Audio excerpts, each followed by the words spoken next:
Hello friends, welcome to my channel. I am Swati Maiti. আপনাদের সবাইকে জয় মাতা দি। সো আমি চলে যাচ্ছি আমার ঠাকুরের, আমার মায়ের বিসর্জন দিতে। এটা হচ্ছে গঙ্গাজি। আমাদের এখান থেকে গঙ্গাজি প্রচুর দূরে, একটা পাশে একটা দূরে। তো এই গঙ্গাজির নাম হচ্ছে কচলা।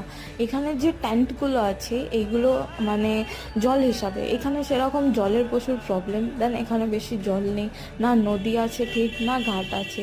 এই জল একদম শুকনো জল, মানে বেশি আমাদের যে কলকাতায় প্রচুর জল হয়, এখানে সেই জিনিসটা নেই। এখানে পুকুর, সমুদ্র, নদী বলো খুব কম দেখা যায়।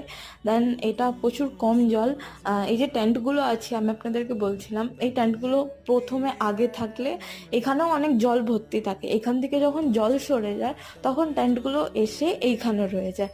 আর একটা গঙ্গাজি আছে, আমি আপনাদেরকে দেখাবো। আমি চলে এসেছি আমাদের বাড়ি, দেন আমার পার্সেল চলে এসছে।